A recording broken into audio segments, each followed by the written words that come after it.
Salve, salve pessoal, eu sou o Tiquinho e hoje vou trazer para vocês os palpites dos jogos da Liga Europa. Ontem a gente teve um bom desempenho aqui no canal, muita gente comentando, muita gente chegando e eu lembro sempre, se você quiser apoiar o canal, deixa aqui o like e a sua inscrição é tudo que eu peço. Lá no nosso grupo gratuito a gente tem diversas super cotações para hoje, ontem a gente bateu odd 6, odd 4, várias cotações altas legais lá. Ficamos perto da nossa odd 86 aqui, hein? Passou 3 chutinhos que faltou, mas já já a gente pega ela aqui, beleza? Então deixa o dedo no like, se inscreve no canal e participe do nosso grupo gratuito, porque hoje tem muito jogo e muita oportunidade interessante pra gente. Vamos que vamos rodar a vinheta para passar para vocês as dicas de hoje.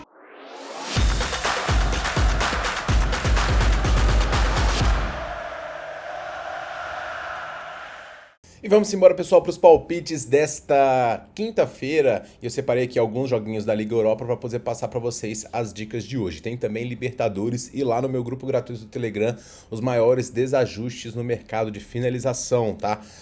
Cotações aí muito discrepantes de jogadores com boas médias de finalização que tá pagando muito mais na BetMGM do que em outras casas, então vale bastante a pena, ok? A gente começa com o confronto do Fenerbahçe contra o Stuttgart. O Fenerbahçe que reagiu bem aí ao revés da estreia diante do Zagreb, conseguindo vencer o Nice por 2-1, mas o time aqui vem querendo se firmar cada vez mais, são apenas 2 derrotas nos últimos 10 jogos e tá conseguindo ser um bom mandante, o ataque fluindo, a defesa sofre alguns gols, mas nada absurdo. O time está num bom momento aqui e quer manter isso diante da forte equipe alemã. O Stuttgart perdeu alguns jogadores seus de destaque aí da última temporada, o Utmek foi para o Newcastle mesmo, mas tem 5 vitórias nos últimos 6 jogos, o que mostra que o DNA dessa equipe e a montagem do elenco continua bem estruturada. A equipe segue sendo protagonista aí no campeonato alemão, obviamente tem times mais fortes, mas com presença em competição europeia já coloca o time muito à frente de outros. O Undav é o principal atacante dessa equipe, Bonani, um jogador interessante também, e o Furich, camisa 10 dessa equipe que cria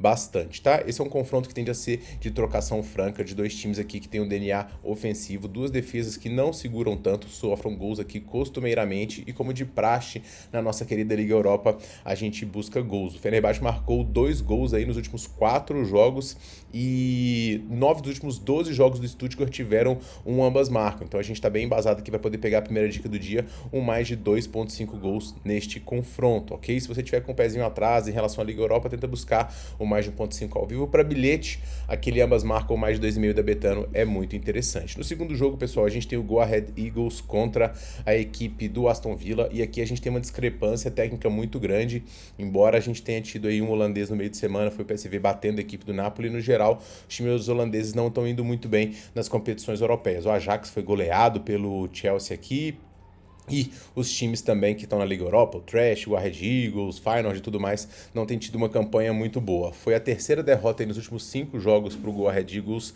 e a campanha na Liga Europa tem aqui uma vitória inesperada diante do Panathinaikos e uma derrota em casa diante do Steaua Bucareste. O Go Red Eagles tem, como todos os times holandeses, buracos defensivos e um estilo bastante ofensivo, mas tecnicamente é muito inferior à equipe do Aston Villa, que depois de um início de temporada muito ruim, finalmente engrenou 5 vitórias seguidas e um futebol desempenhado cada vez melhor.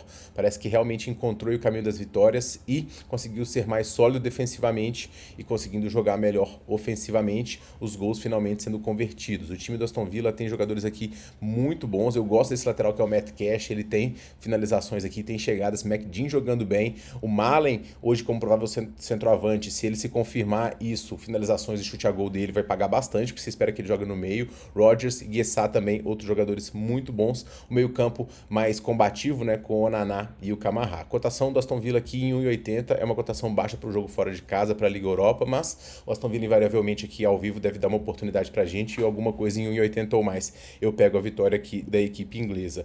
O Genk recebe a equipe do Betis e o Genk não é dos times mais fortes aqui da Bélgica, não tem uma campanha muito sólida, nos últimos 5 tem até 3 vitórias aqui, começou com uma boa vitória fora de casa diante dos Rangers, mas o Rangers está em crise e pegou o Ferencváros em casa, acabou perdendo por 1-0. Empate em 2-2 com o Bruges aqui no final de semana, né? O Circle, não o clube, e o time também vem aqui tentando, né, se consolidar e retomar aqui um bom desempenho. Não é um time recheado de bons jogadores, tem um esquema no 4-2-3-1 com o jogador asiático, que é um jogador interessante aqui. Ele e o Sor são os principais homens de frente desse time. O Genk, ele tem aqui apenas uma vitória nos últimos 5 jogos em casa por competição europeia, o que deixa a gente com o pé atrás para poder enfrentar a equipe do Betis, que chega num momento muito bom, né? Momento de invencibilidade praticamente nos últimos 10, só perdeu para a equipe do Atlético Bilbao nessa campanha, nessa temporada aqui, vem com boas vitórias. Na Liga Europa mesmo pegou 2 bons adversários, pegou o Nottingham em casa e fez um bom jogo movimentado em 2-2, e pegou também o Ludogorets, venceu tranquilamente por 2-0. O Antony tem sendo um dos principais jogadores desse time, caiu nas graças da torcida, 5 participações em gols nos últimos 4 jogos para ele, com 3 gols e 2 assistências. Então, olho no Antony. Do lado do Genk, como eu falei, né? O Ryugyu, ele também vive grande fase, diretamente 3 gols aí nos últimos 2 jogos pelo clube e também pela sua seleção, tá? O Betis marcou pelo menos 2 gols em cada uma das últimas 4 partidas como visitante, então é um visitante indigesto, mas vem aqui como favorito, e os times belgas, eles são times muito técnicos, então fico com receio de pegar alguma coisa pro lado do Betis. Eu gosto do mercado de gols aqui, eu vou buscar mais de 1.5 gols ao vivo, contando com eventualmente gols do Genk, mas também com gols do Betis, que fora de casa tem sido muito sólido nesse setor. Média alta de gols marcados e sofrido por ambos os times, tanto nos jogos em casa, quanto no jogo fora, quanto nos jogos de Liga Europa. Então o cenário de gols para mim tá traçado aqui e é a minha dica para este terceiro jogo. O Salzburg recebe o Ferencváros e aqui a gente tem um confronto do Salzburg querendo, né, retomar o seu protagonismo, mas é um time que está tendo muita dificuldade de imprimir um bom futebol. Foram muitas saídas, muitas mudanças, o projeto ainda segue, mas assim como o próprio Red Bull Bragantino, né, parece que o Salzburg está vivendo um momento de oscilação. O time vem alternando vitórias e derrotas aí na Bundesliga austríaca. E nos 2 jogos de competição europeia que fez contra o Porto e contra o Olympique, perdeu, foi contra os adversários fortes, tem que fazer esse ajuste, mas ainda assim o time não marcou gols, o que é um desempenho ruim. Aliás, ele pode ter o pior desempenho aí em fase principal de competição, perdendo 3 derrotas seguidas. Isso não acontece desde 2015 e 2016. O Salzburg só conseguiu manter um jogo sem sofrer gols nos últimos 19 jogos europeus. Então esse favoritismo aqui realmente fica com um pezinho atrás. E fica ainda mais se a gente olhar o adversário, que é o Ferencváros, que, embora seja um time tecnicamente que é inferior, vem numa sequência boa de invencibilidade de 9 jogos, quase avançou aqui diante do Karabakh, caiu, né, mas conseguiu o empate aqui diante do Vitória Pilsen e também conseguiu ganhar do Genk fora de casa, uma vitória aqui surpreendente.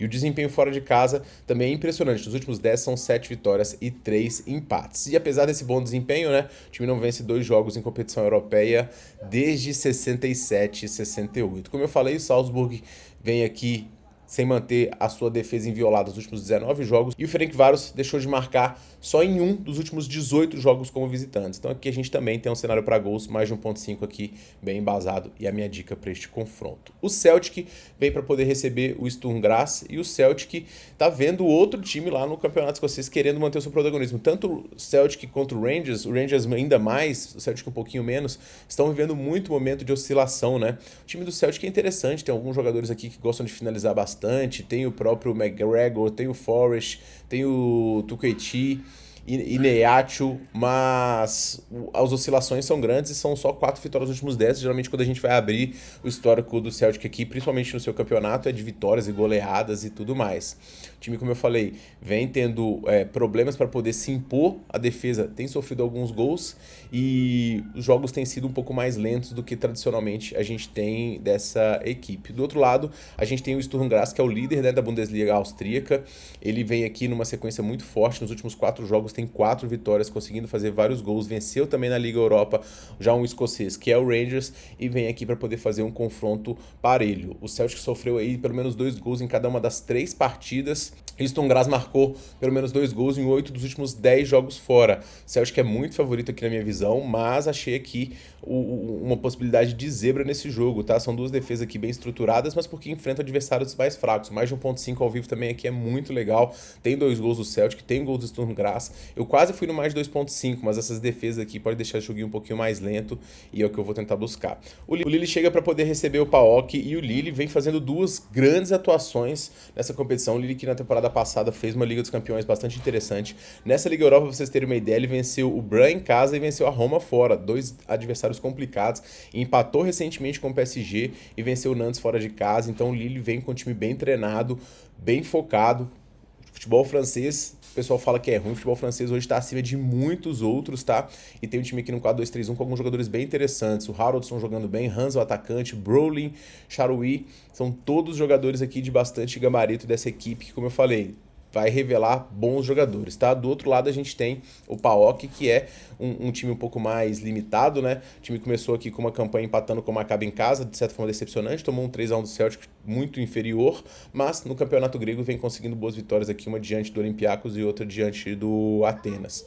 Time, como eu falei, um pouco melhor nos seus embates locais, mas quando vem para a competição europeia tendo um pouco mais de dificuldade. Apenas um dos últimos 9 jogos do Lille foi decidido por uma diferença de 2 ou mais gols, então não é de se esperar uma larga vantagem e vargem do Lille. E 8 dos últimos 10 jogos do Lille em casa tiveram gols dos dois times, o que é mais um preocupante para essa cotação de 1,60. Mas 9 dos últimos 12 jogos do PAOK terminaram com gols de ambos os lados, então é de se esperar gols aqui, mas o que eu mais gosto, pessoal, é a vitória do Lille, tá? Eu acho que o Lille tá muito na frente, acho que o Lille tem grandes condições. 1,60 é um pouquinho baixo para mim, mas 1,80 ou mais eu pego a vitória do Lille, que para mim é um time bem superior, tá?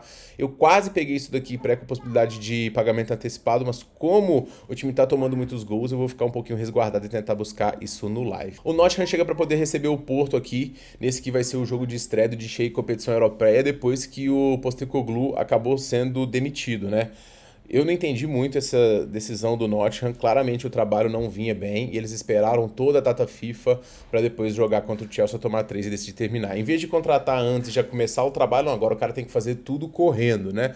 Mas enfim, a direção do Nottingham parece um pouco perdida e o time que tem excelentes jogadores não vem conseguindo desempenhar um bom futebol. Em competição europeia, perdeu em casa pro Midland, o que é uma zebraça, e empatou com o Betis fora dos seus domínios. O time tem o Igor Jesus aqui despontando cada vez mais como um grande finalizador desse time e um provável atacante.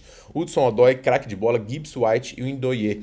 Se você olhar os jogadores do Nottingham, realmente não dá para entender o desempenho do time. Então a mudança de treinador realmente tende a surtir efeito. Do outro lado a gente tem o Porto, que vem jogando um excelente futebol. O Porto tá aqui com 10 jogos de invencibilidade, com uma defesa que tem sido bastante sólida. Isso é um ponto muito relevante, tá? O Porto conseguiu vencer os seus 2 compromissos pela Liga Europa, diante do Salzburg e diante do Estrela Vermelha. Como eu falei, tem 10 vitórias em 11 jogos nessa temporada. O novo treinador, Francesco Fraglioli, realmente engrenou com esse time e 4 dos últimos 5 jogos do Nottingham tiveram mais de 2,5 gols. As linhas desse jogo, pessoal, estão para poucos gols aqui. O over 2,5 tá em 2,50. Com a qualidade dos ataques, eu acho que esse jogo tem uma boa chance para gols aqui, tá? 8 dos últimos 10 jogos do Porto também tiveram gols de ambos os times. Então eu vou tentar buscar também nesse jogo o mais de 1,5 gols. Nesse jogo, pessoal, a cotação do over 2,5 tá em 2,20. Então a gente vai entrar muito rápido aqui. O Nottingham vive um momento de turbulência, mas tem um bom time e uma hora esse time vai começar a engrenar. Mas o Porto também vem com um histórico muito forte, a gente tem que respeitar. Então o cenário de gols aqui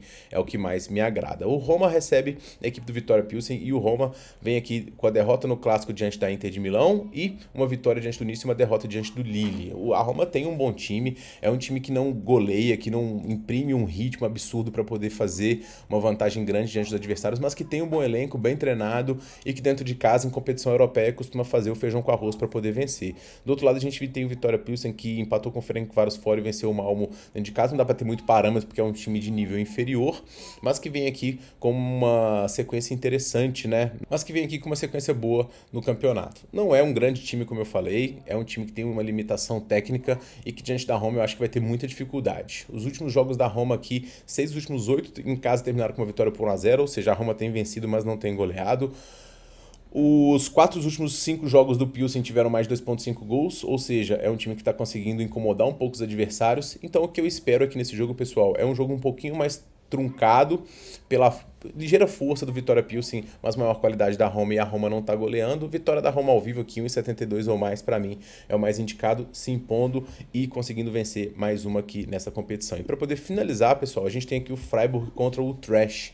Jogo aqui que tende a ser interessante, tá? Eu gosto desse time do Freiburg, eu sei que tem algumas limitações aqui em termos de qualidade de elenco, mas tem aqui o Roller na frente, tem o Adamu que é interessante, tem o Grifo, tá? Enquanto o Trash é um daqueles times holandeses aí que a gente vê que vive muita oscilação também. Perdeu 5 dos últimos 10 jogos, conseguiu vencer o Volendam, mas o Volendam é um time muito fraco lá na Holanda e quando pega adversários mais fortes, como foi na Liga Europa, perdeu pro Lyon e perdeu pro Brann. Pegou 2 bons adversários. O Freiburg, por sua vez, venceu o Basel dentro de casa e conseguiu empatar com o Bolonha fora, mostrando um bom time, tá? O Freiburg, a gente já pegou esse empate anula aqui diante do Basel, se eu não me engano, na estreia, e já tá dando alguns bons greens pra gente. Os dois times jogam aqui num 4-2-3-1. O Freiburg chega com uma série de empates aqui contra times fortes, tá? Então é de se esperar que em casa o time vai ter um melhor desempenho. O Freiburg, ele tem aqui nos últimos 10 jogos, mais de 2,5 gols em todos eles, tá? Mas o Trash não conseguiu manter o gol zerado nos últimos 7 jogos. Então a gente tem aqui um cenário propício para gols, mas principalmente para gols do Freiburg. Então eu vou tentar buscar uma vitória também da equipe alemã no comecinho aí da cotação 1,80, tá? Então esses são os meus palpites para a Liga Europa e falta a gente analisar o jogo da LDU contra o Palmeiras. A LDU chega aqui com uma grande surpresa dessa semifinal, time que, se eu não me engano, ganhou em 2008 ou chegou à final em 2008. Vem aqui depois de desbancar Botafogo, São Paulo e, quiçá, desbancar o Palmeiras, né? Então a LDU vem para poder surpreender. É um time que toca muito bem a bola, que cria muito bem as chances e que aproveita das suas forças, principal delas, o jogo na altitude. O time vem aqui de bons resultados, inclusive diante do Barcelona, rivalidade local aqui, o time conseguiu imprimir um 3-0. É um time com força tática, é um time com apoio dos laterais, é um time com finalização dos seus jogadores, e embora o elenco seja inferior ao do Palmeiras, tem aqui o Estrada e o Ramires, que são jogadores interessantes, tá? O time joga aqui num 3-5-2 e sabe que muito da sua classificação passa por fazer um resultado em casa, mas também sabe jogar futebol mesmo fora de seus domínios, é um time chato, tá? Do outro lado a gente tem o todo-poderoso Palmeiras, que perdeu o confronto diante do Flamengo no último final de semana e a liderança do Brasileirão, pênalti no Gustavo Gomes aí que não foi dado, resultado aí bastante questionado pelo Palmeiras, que segue tendo um bom time e em Libertadores, independente do adversário, o Palmeiras está conseguindo fazer um bom desempenho. O Palmeiras conseguiu vencer nessa Libertadores, para vocês terem uma ideia, fora de casa, a equipe do River Plate, que era o todo-poderoso time argentino. O Palmeiras foi lá e venceu por 2. O Palmeiras foi na altitude e ganhou do Bolívar. O Palmeiras conseguiu vencer o Cerro Porteño, é sempre um adversário difícil dentro de casa, e também o Universitário, esse é um adversário mais frágil. Mas ainda assim, o desempenho do Palmeiras é absurdo dentro e fora de seus domínios. O Palmeiras deve jogar aqui um pouco mais retraído, mas deve ter o apoio de seus laterais, o Piquerez e o Kevin, para poder pegar esses 3 zagueiros e transições, fazendo boas chances aí, principalmente pro Vitor Roque. Eu gosto também do meio com o Andrés Pereira, e eu acho que o Palmeiras vem para poder se defender, mas também, eventualmente, conseguir as suas chances. As cotações estão bem equilibradas aqui na minha visão, vai ser um jogo realmente duro e interessante. O que eu mais gosto nesse jogo, pessoal, é o mercado de escanteios. Eu sei que as linhas aqui da LDU não têm sido absurdas e a gente tenta resumir sempre a altitude a escanteios, mas quando a gente vai colocar em Libertadores, a média de escanteios da LDU sobe bastante, principalmente no critério casa fora. Então, se a gente pegar aqui os jogos dessa Libertadores em casa da LDU, a gente vai ter aqui um volume de escanteios muito maior, subindo para quase 5 escanteios, com o Palmeiras sofrendo 7 cantos, mas também marcando quase 5 escanteios. Se sair um gol aqui também, pessoal, principalmente se for do Palmeiras, a gente vai ter uma pressão muito grande. A LDU já fez 7 escanteios diante da equipe do Flamengo no jogo que ficou 0-0, e o que eu vou tentar buscar nesse jogo aqui são pelo menos 9 escanteios, tá? Contando tanto com escanteios da LDU, quanto eventualmente com escanteios do Palmeiras também, que nessas chegadas dos laterais pode conseguir alguns cantos, tá? Então esses são os meus palpites para esta rodada e eu pergunto a você quais os seus. Para poder finalizar, bilhetinho na tela aí. Ontem passamos muito perto da odd 86 do Flamengo, hein, pessoal? 3 finalizações para a gente poder bater o nosso canto. Sei que tem muita gente que pega na linha um pouco mais baixa aí, mas eu tô buscando essa odd 80, essa odd 100 e uma hora ela vai vir, beleza? Então na tela aí o nosso bilhete para hoje, mais dicas, super cotações estão no nosso grupo gratuito, link no comentário fixado, e a gente se vê muito em breve no próximo vídeo, beleza, pessoal? Um forte abraço para todo mundo e boas bets nesta quinta-feira.